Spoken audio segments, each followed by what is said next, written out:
Welcome back, everybody. Before going any further, I just want to remind everyone again of our fantastic sponsors today. So thank you very much to Seatalk, Uber Markets, Danfoss, Quail, and Rich. Let's have another wave from the Thunderdome. Try and make sure everyone's still there. Great to see you all. And we have got a question coming through, which will make work this time, I promise.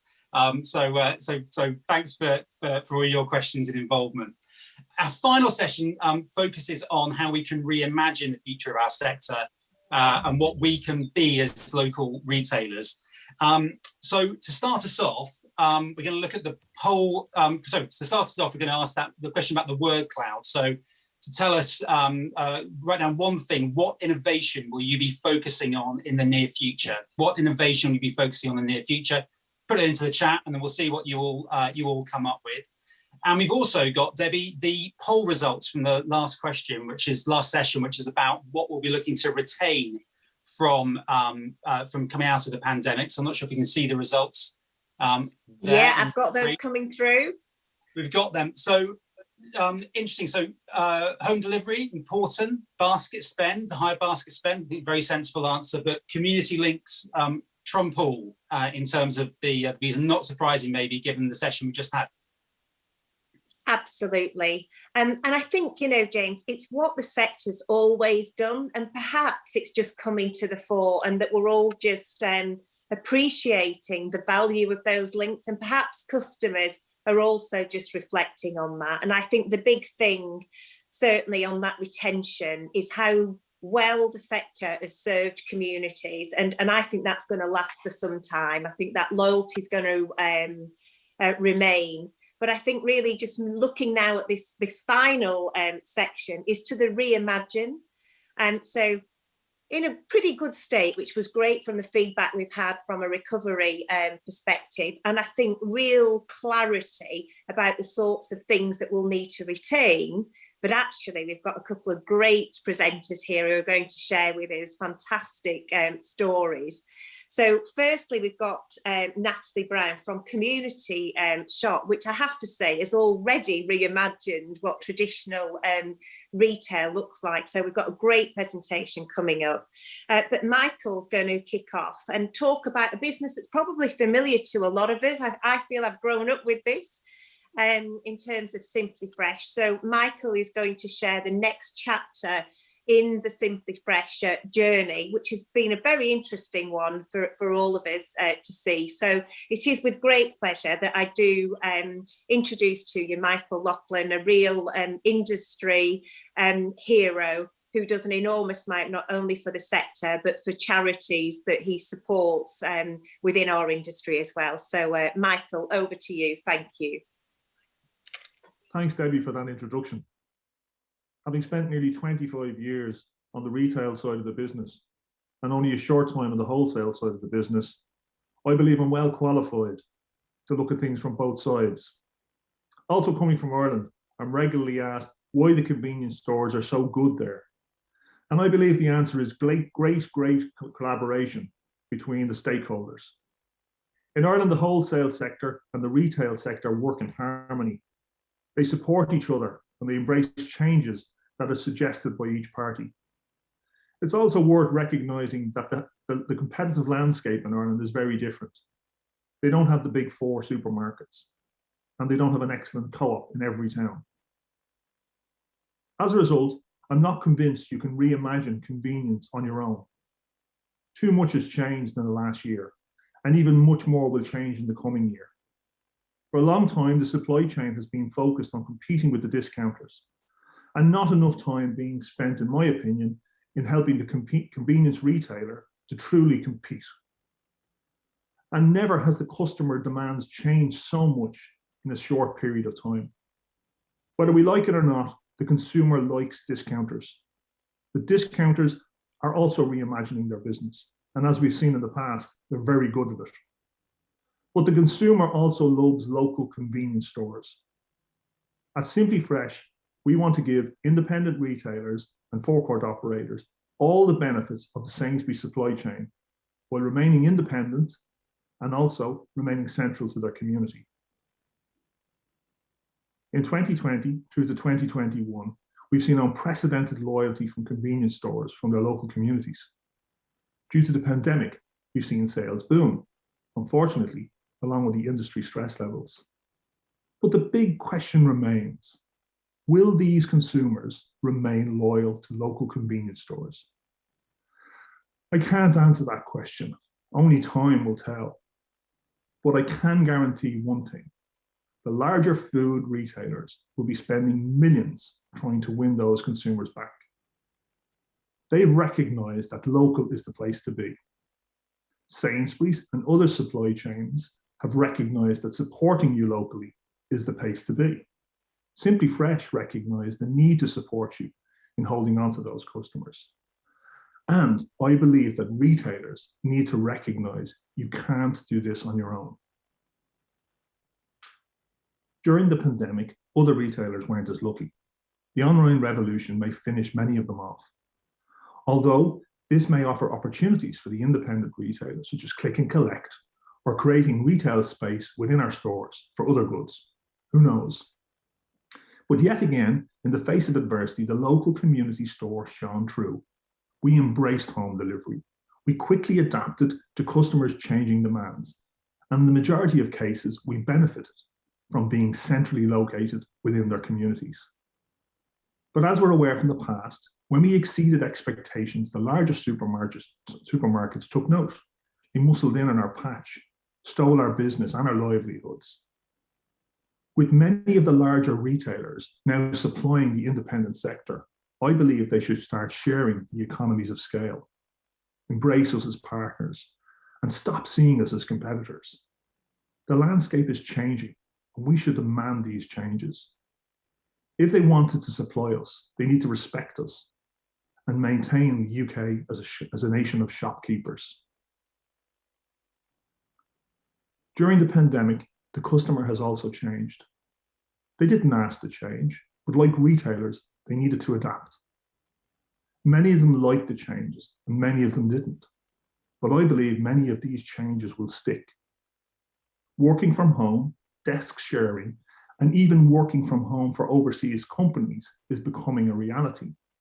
Being multilingual will become a valuable tool, with many employment agents already specialising in recruitment for British workers to support overseas companies while working from home. Of course, all of these things can help.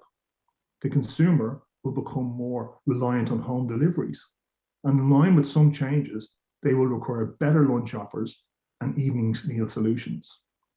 We need to demand these products from our supply chain because I can guarantee you the larger operators are already demanding them for their supply chain. Society has also changed. So we as an industry need to plan now to put in place permanent tools so that retailers can adapt and prosper from the new environment. This means the supply chain needs to invest in fresh distribution, tri-temperature logistics, shared IT solutions, marketing, and knowledge transfer. Instead of constantly asking more of the retailer, we need to start asking what we can do to improve the quality of the life of the retailer. The larger groups can't buy every convenience store, so they need to be held to account. In return, the retailers need to adapt and embrace these changes. In recent Luminate survey, 78% of consumers believe their local store is important or very important to them. 42% will continue to support local stores. And not surprisingly, 53% have visited local stores within the last year. But how can we get better than we already are? How can we continue to improve? The answer remains, we need to work together if we're going to achieve this. We need ranges and systems that are equal, if not better, than the mults and the discounters. We need to remain independent, but think big. Only then will the consumer consider us for larger basket spends. In the last year, I've visited a considerable amount of retailers, and I can assure you they haven't had a break. These operators didn't get a holiday. Many have spent the last year queuing and cash and carries. These retailers are not. These retailers are true multitaskers. They're the head of HR. They're the management. They're the buyers. They're the van drivers. But they're also the husband or the wives or the parents. They have missed out on family time and have had no time for themselves. They can't keep this up. We have to make restocking stores more easier. They won't be able to retain customers because they'll be queuing in cash and carries. We need to reduce time on unnecessary administration and less time on ordering so they can focus on customers, their staff, their families, and themselves. Far too often, the supply chain does what's right for their business. Moving forward, I believe the supply chain needs to put their customers first. If nothing else, 2020 has taught us that. So what could the future look like? How can we engage local communities within our stores? In the medium term, the hangover of social distancing is sure to remain. So possibly the use of outside space should be considered, the shop front area, the side of the shop. IT also has a part to play and is becoming far more affordable. Online shopping is a definite opportunity, but the larger operators can do this also, and they will do it very well. Maybe if we can compete online, we can compete with different products. Locally supplied products such as fresh bakery, seasonal offers, or maybe one-off offers that are supplied by our wholesale partners. Self-scan tills will also play a part, especially with the cost of labour only set to increase. The larger operators are sure to action this. When you compare the cost of staffing a single shift for a year, a self-scan POS will pay for itself within 6 months. No store is too small for self-scan. Colleague headsets are also a welcome addition and have proven very helpful in the fight against retail crime, something we've suffered a lot of in 2020 due to 2021. These basic IT tools are fast becoming an essential part of convenience retail. This year, award-winning retailer Steve Bassett thought he would reimagine convenience and how he ran his business. As a multi-site operator, Steve was focused on reducing the time he spent on administration while having some time for his staff, his customers, and of course his family. For some time now, he recognized that this was an issue, and the pandemic only reinforced his thoughts. With ambitions as always to grow his network, he knew things needed to change. Myself and my colleagues are doing our very best to help him on his journey. Finding this balance ensures the longevity, otherwise retailers will burn out. This is also reimagining convenience for retailers' lives. Sainsbury's have supplied all new Simply Fresh stores since January 2020. For the stores involved, this meant a big change in culture and a very different way from the way they previously replenished their stocks. The new IT system worked in the background to replenish the stocks to the range and stock holding and quantities agreed with the retailer. Initially, the staff were nervous, but as the correct stock started to arrive daily, the confidence grew.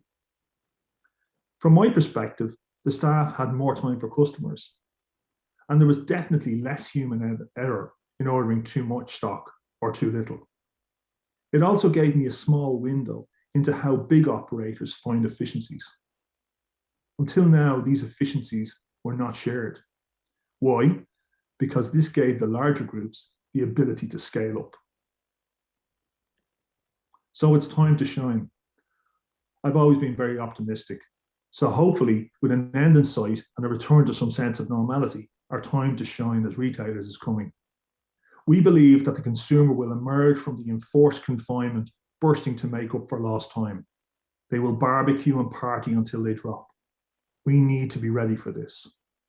Overseas holidays will be a challenge, so local events will prove hugely successful. We need to find a way of being a part of these events. Family gatherings will explode as we can finally meet our loved ones. I certainly will be on a plane to Ireland for a long due visit. Months of hoarding cash will result in a period of overspending. Consumers will be treating themselves like never before. Also, why spend more time in the kitchen when you don't have to? So food to go opportunities will double and double again. Will anybody ever really want to bake banana bread again?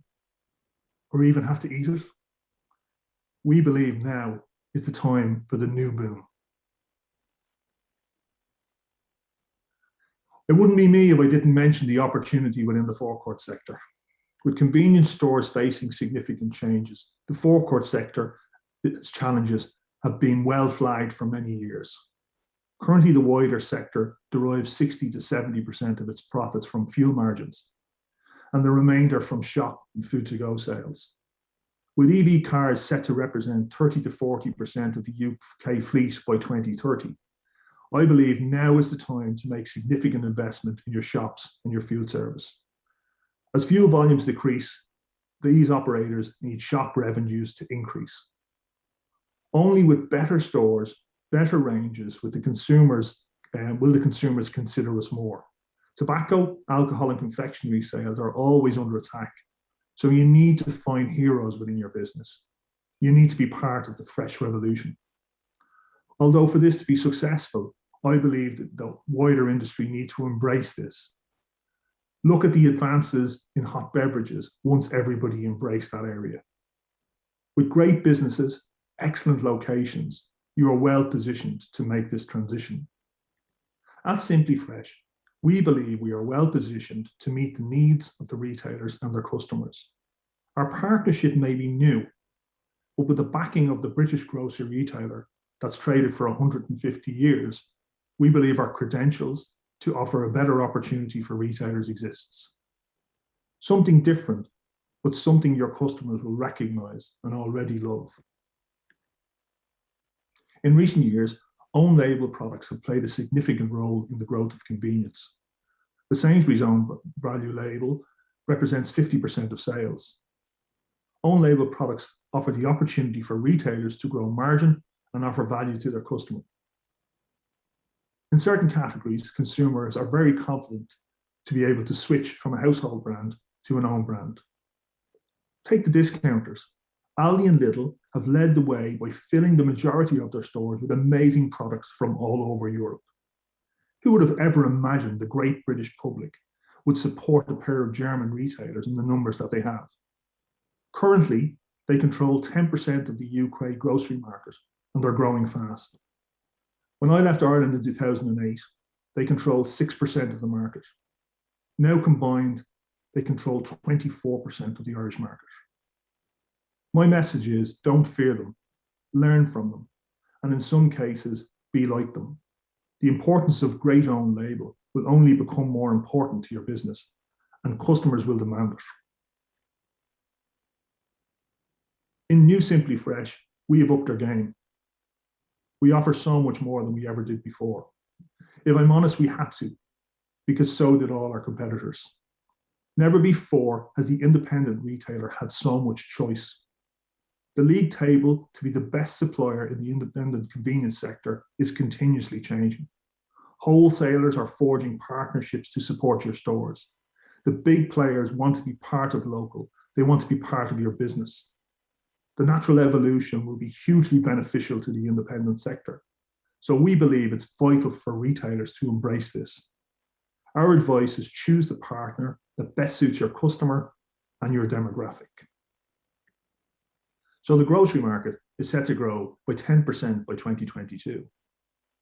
Also, the online grocery market is set to increase by 2.7 billion during the same period.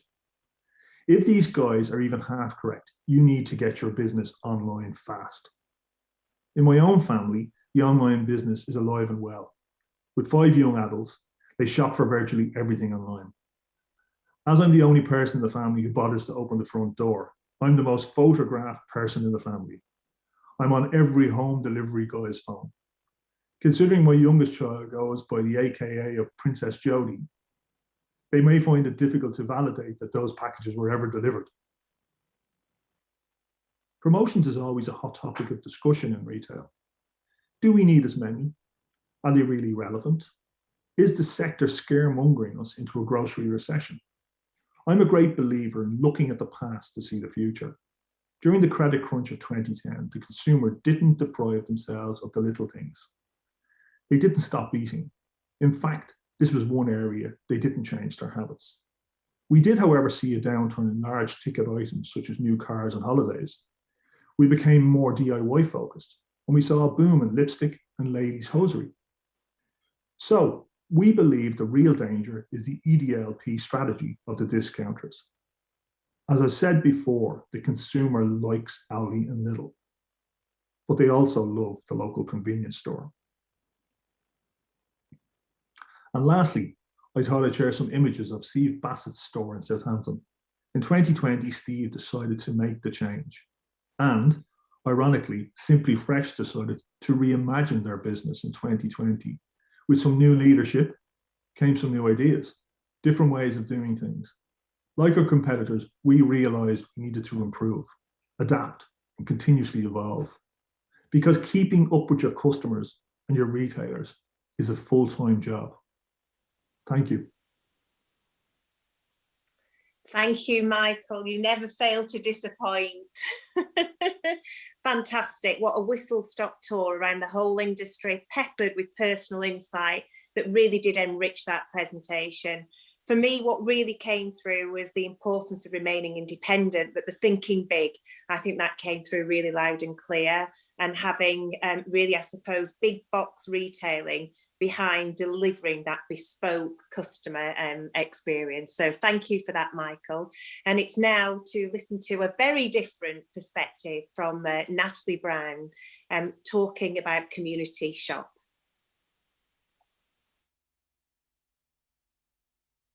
When creating a new community shop, we look for a building and capital investment. And thanks to Nestlé, we were able to realise a new community shop here in the heart of Liverpool. Walton Road falls within one of the most deprived communities in the UK. And that's why we wanted to move into the area to work with the community to help and support, bringing the power and the potential of surplus to the Walton community. We've been open a couple of weeks now. The reception from the community has been absolutely amazing. We've been made to feel so welcome. Ever since the first day opened, there was queues of people lining up outside the store, so obviously there is a fundamental need for them to be here.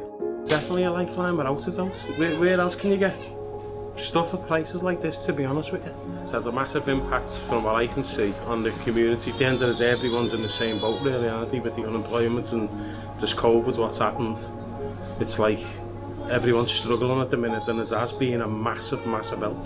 Every time you speak to someone, they're always saying to you how unbelievable the prices are, and can't believe that they're getting the big brands for such low prices. So it's just been a fantastic response. The quality is 100%, so it's really a good quality they have here. Great value for people unemployed, on low incomes, great variety of fresh produce, veg, meat, and tin stuff's fantastic, and the staff are absolutely fantastic as well. But Community Shop is more than just food.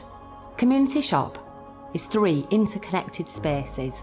We have our store, our hub, and our community kitchen. And these spaces together help us to build stronger individuals and more confident communities. Community Hub offers our members a place for personal development. We offer a whole host of courses, ranging from Kickstart to Money Matters to getting back into employment.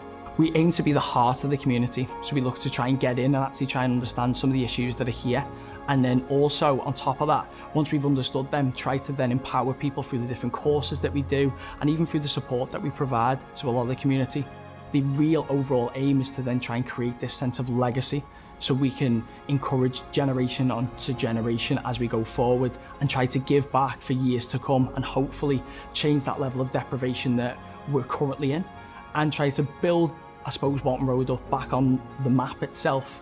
Community Kitchen is a space where people can come together, can learn and find joy in food. We provide nutritious, high quality home cooked meals that people may not have the means to be able to do at home, but they can come here and have it. It's all fresh. On top of that, we're going to be providing classes, teaching people how to cook, the enjoyment of cooking as a group, and just having fun with food.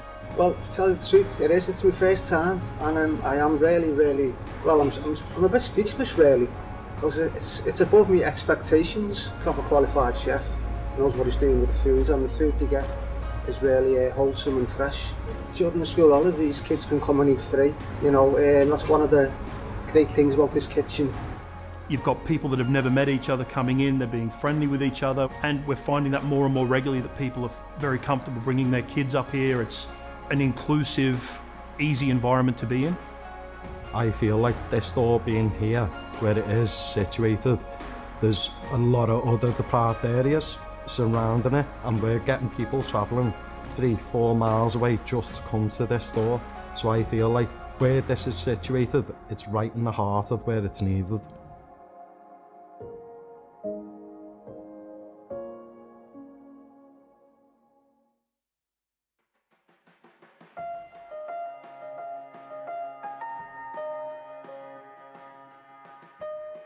I came across the community shop by accident. I took a wrong turning and my sister then said to me like that's where the community shop is. I'd never heard of it before, but she said that it's where they do like food that is like quite cheap and reasonable price for like people that are on universal credits, and there's quite a lot of help and support from them. When I first went into the shop, I was kind of shocked by like the variety. It was all brands that I recognised. Obviously with being on universal credits and money being quite tight, it has given me that opportunity to get foods that the kids wouldn't normally get.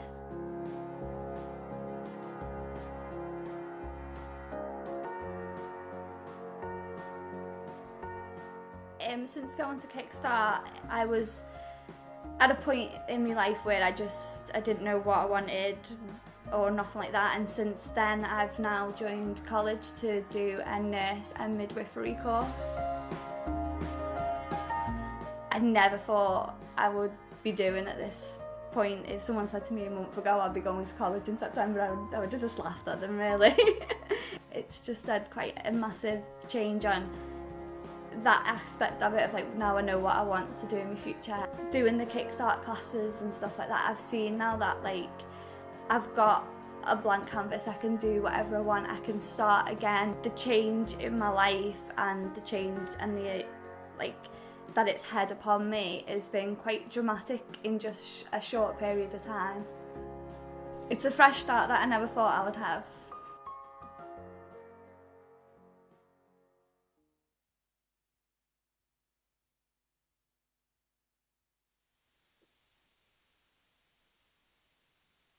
Wow, Natalie, that really is a heartwarming story, just extraordinary, the reach that you have, not just to provide people with food, but hope and ambition. So it's just great to have the very impressive Michael O'Loughlin and to have you here with us, Natalie, sharing a very, very different story that will be familiar to some of us because of the involvement of Community Shop with the ACS, but perhaps not to the broader audience. So I'd like to go to Michael first and just ask what your perspectives are on what you've seen from Natalie's presentation and Community Shop.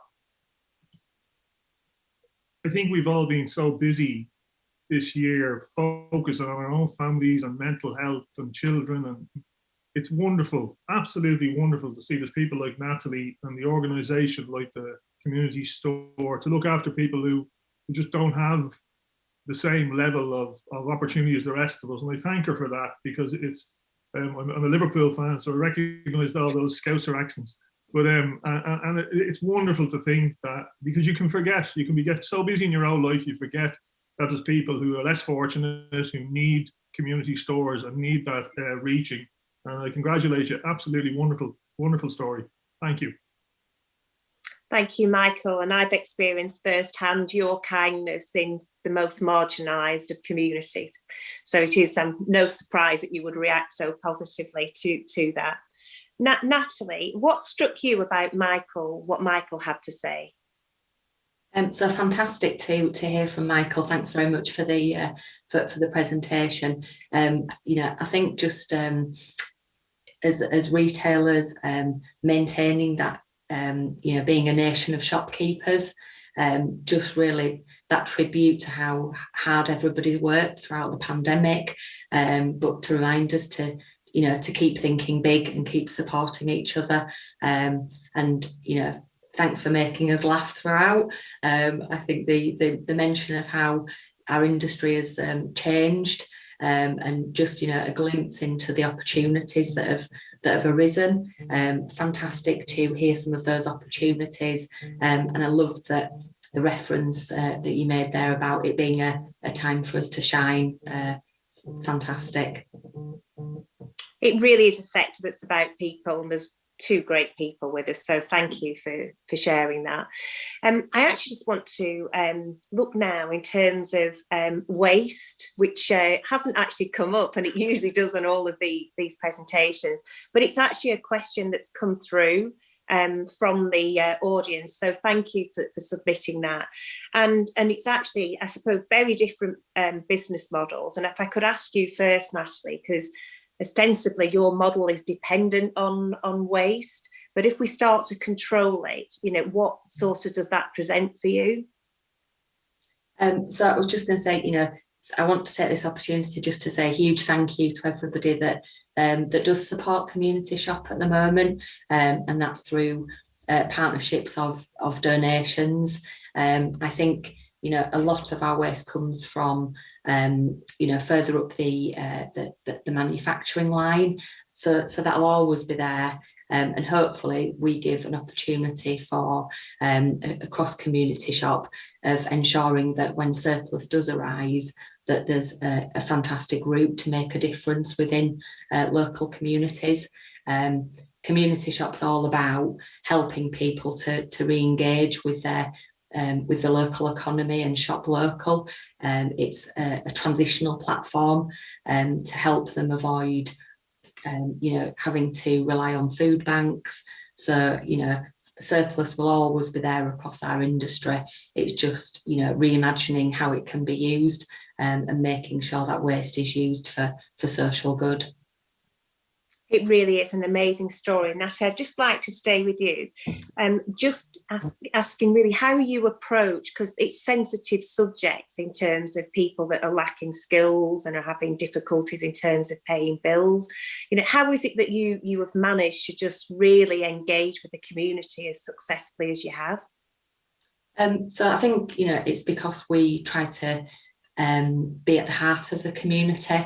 You know, we work very locally, we work with local partnerships, with all the local you know, convenience stores and retailers, making sure that we're part of that community, that we're not seen as an outsider coming in.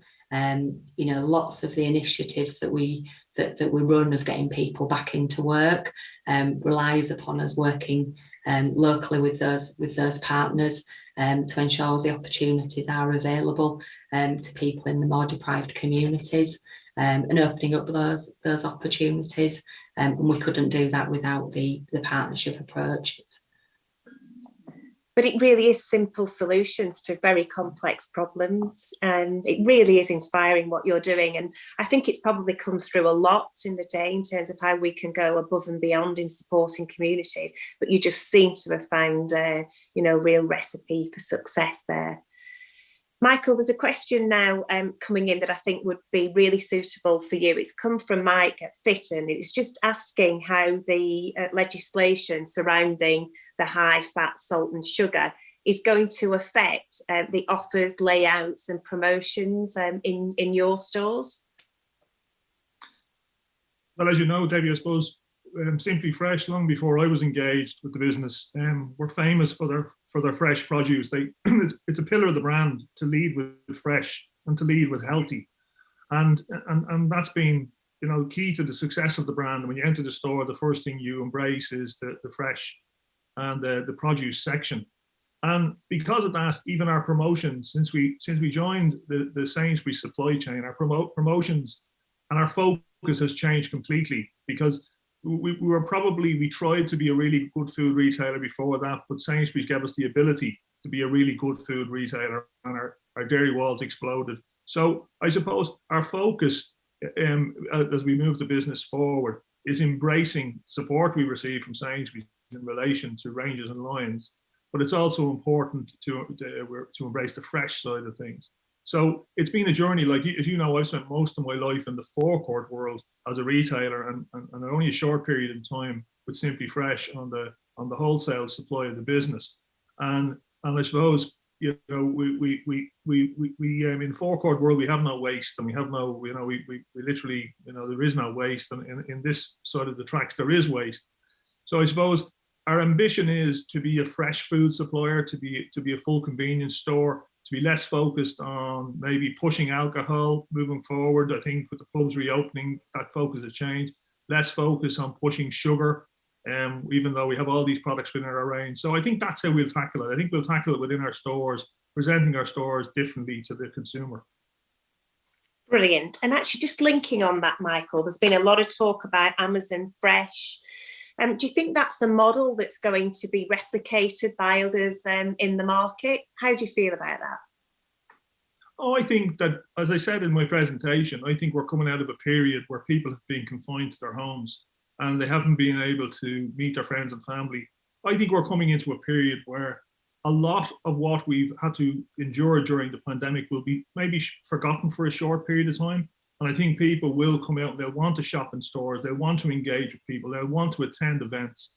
So, and I think like, you know, if you look at Skype was the leading area in the communication online.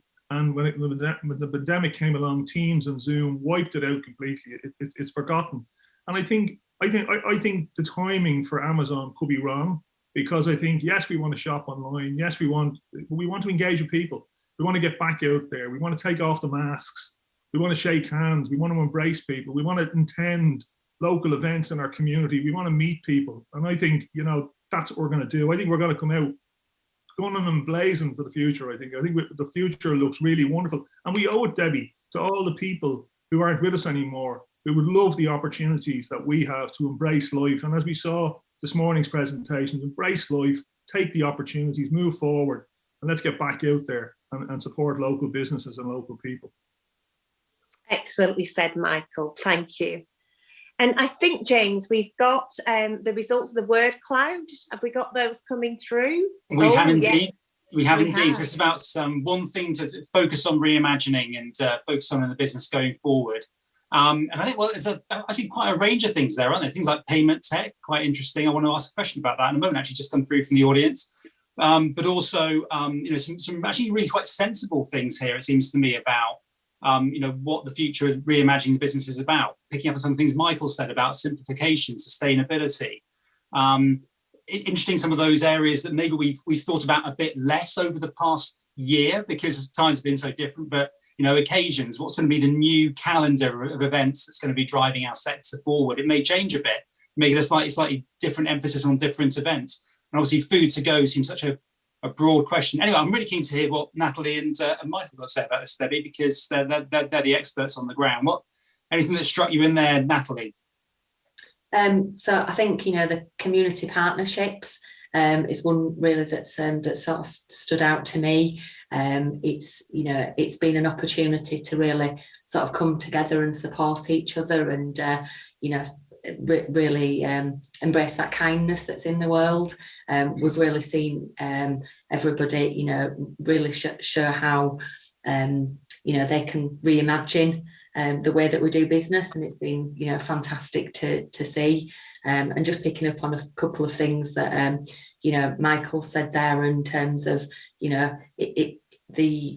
we're going to change. People want to get out and about more. They want to enjoy being outside. So food to go. I can see why the panel, you know, that sort of come up in the word cloud, because, you know, people are going to want that convenience going forward. Yeah, I touched on payment technology, Michael. What sort of it's about simplicity is a big part of what you talked about there. How much can technology drive simplicity? How much is that part of the solution in your business, but in generally across convenience? I think the headsets are great. And I first saw the headsets in my local co-op where I live. My daughter came home and she works part-time there and she raved about them. I saw the self-scan tills with the Steve Bassett's store. I think these are all just becoming basic requirements of retail. Customers are going to demand them, and the big supermarkets are training all our customers to use self-scan. But one little thing that I noticed is obviously the use of plastic has increased dramatically. From a crime point of view, our staff not handling cash, I think is a really great thing. You know, cards is great. we have only a small number of stores, but the number that we have is sort of cards have gone from 50% up to 75%. Will that stick? Will it not stick? So that means even from a commercial point of view, retailers negotiating their bank deals from now on, they need to say, I'm not going to be banking a lot of cash. I'm going to actually be banking a lot of cards. So card transaction costs are going to be really important, be negotiated for retailers for their own businesses. But I think all these things are going to be raised. Like it improves EPOS, huge beneficial to the stores. So there's always been a lot of techs out there, but now they're actually becoming more affordable. Yeah. And we've all talked about, oh, I'm not going to get that, I'm not going to get it. Now go and look at it, because economies of scale are beginning to apply, and the tech companies can provide you something that you probably would have dismissed in the past. Yeah, absolutely. And it certainly struck me during the pandemic that those who had really good tech and really good social media to communicate with their communities had a huge advantage. I've got a question in from the Thunderdome from Susan Connolly. Can we go to Susan? And I think the sound's going to work this time. Over to you, Susan. Hi, we got you. Hi. My question is for Natalie.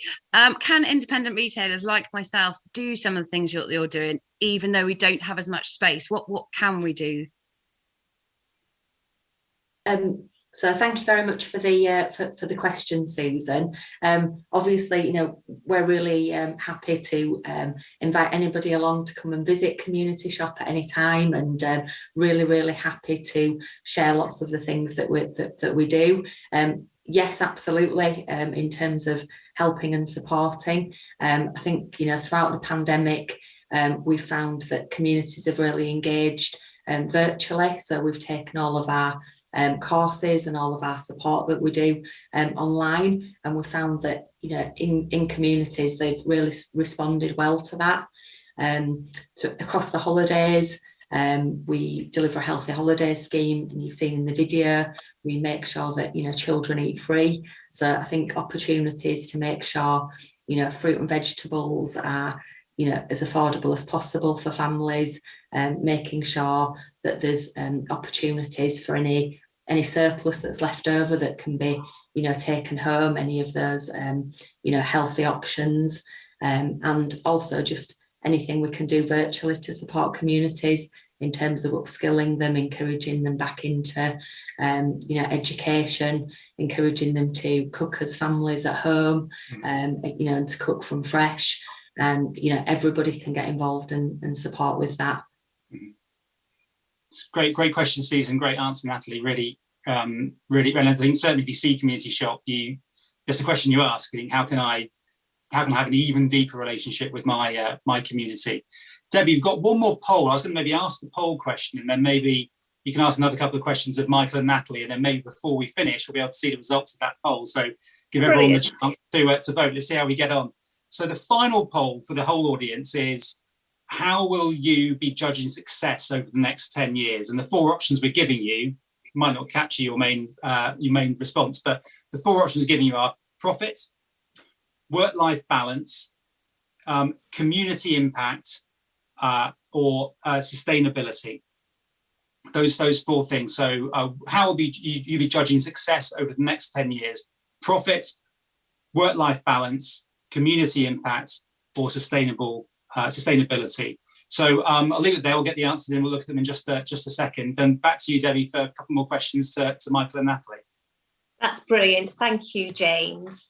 So as this section has been about reimagining, and I think brilliant presentations from amazing people, you've shown us lots about that. A question really is about the pace, and I'll go to Michael first, then Natalie, and just ask, are we actually innovating enough and fast enough? I think we are. I think we're being brought on the journey. I said that that consumer didn't choose for this situation to happen. They didn't choose to make changes to their lives, but they had to. And I think we as retailers are being, in many cases, we lead as an industry, but I think in this case, we're in a lag. We're being dragged along by the consumer. Probably the consumer, as I said, has probably changed more than they've ever changed. And I think we're doing absolutely enough. I think what we're doing in our stores and what we're asking of our retailers and their staff, I think is absolutely enough. I think we're well in pace. But I think our supply chain, I really do believe, having spent most of my life in retail, And having met probably a couple of hundred retailers over the last year, they supported each other, Debbie, by supporting each other.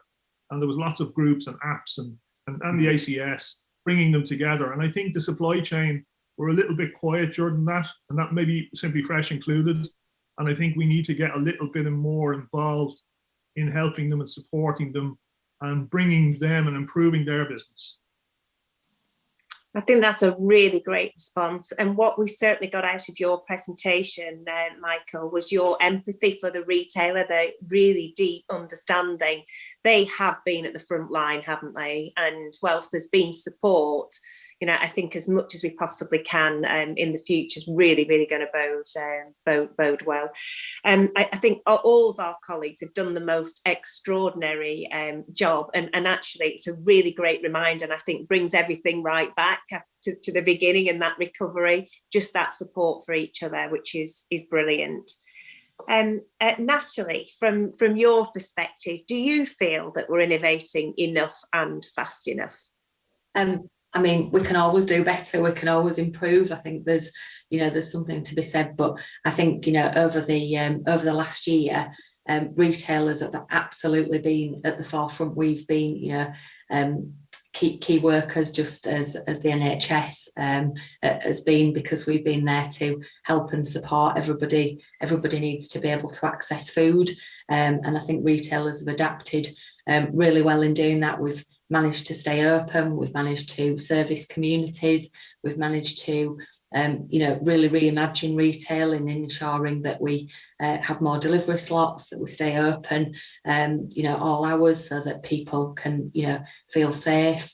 We've put in place lots and lots of COVID measures, and those have adapted on a monthly basis of helping people to feel comfortable and safe and in a great environment, but also trying to remain profitable as well, and lots of competition with everybody changing. So yes, I think we are innovating, and but can we do more? Absolutely. There's some great ideas being talked about today of things that in the future has in store for us. Great response there, thank you. And we've actually got the results of our poll. I think they're coming through. There's something we can share there. Fantastic. There we go. So sustainability comes out high, which is interesting. It's a great result. I think really, but quite challenging. I was expecting maybe some other things might come up higher, but interesting. Obviously, with businesses, profit's really important. But interesting that comes up relatively low compared to work-life balance, compared to sustainability. So I think suggests to me our sector's taking a pretty broad view of what's important in the future. Yeah, I think so, James, because that's actually showing that we're in the here and now, but very much thinking in the longer term as well. And I think that word sustainability has so many connotations because, of course, financial sustainability is as crucial as the human sustainability as well as the environmental. So I'm quite intrigued in the way that actually we're using that word now and into the future. And I think it's probably more rounded and inclusive in its representation. And I think we're also all trying to get to grips with the complexities of environmental sustainability and all of the different things Michael called out, plastics, etc. I certainly remember the time when plastics came into the industry as a wonder product, and deforestation and the use of paper was the challenge that we had. But what I think is great at the moment is the debates are much broader, and that the experience within the sector is really looking at it from a lot of different aspects. Absolutely, no, completely agree. And obviously, Natalie's business based, entirely around really sustainability and in every angle, both in terms of the products, waste, but also sustainability within those communities. I think, Deborah, we're coming to an end. I think I'd like to thank Michael and Natalie for their presentations and panel. That's been absolutely brilliant. And I'd like to thank you, Debbie, for co-chairing this event. I'm behind the scenes. If people could see, there were some outtakes from this, my goodness. But we've managed to get through, I think, one way or another. Co-chairing may kind of work. We'll have to see what the feedback's like. But thanks very much, Debbie, for your contribution. Being great co-chairing this event with you.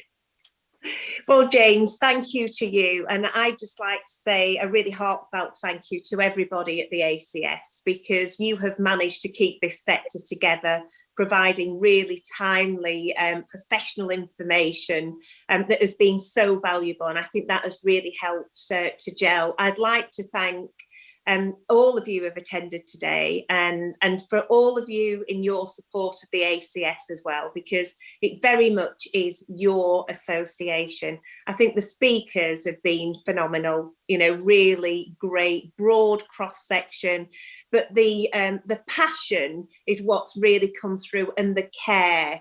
It is really quite extraordinary, and I don't think you get that depth of emotion in any other sector. Thank you to those who participated in the Thunderdome, but also very especially to Sarah, to Vicky, to Chris and Chloe. And as James just alluded to, you have no idea what has been going on in the background, and the number of devices that we've all had on the go. You've done the most amazing job. I hope that everyone's really enjoyed Summit 21, and all just be safe, and very much looking forward to seeing you very soon. Thank you. Thanks, Debbie. Yeah, we can't wait to get back to face-to-face events. And finally, I'd just like to say thanks very much for our sponsors again, SeaTalk, Uber Market, Danfoss, Quayle and Rich. And you can go and see them now in the networking area, which is now open, so you can engage with them, go to their stands and speak with them. Thanks to everyone taking part. Thank you, Debbie. And we look forward to engaging with you at the next event, which hopefully might be face-to-face. Who knows? Thanks.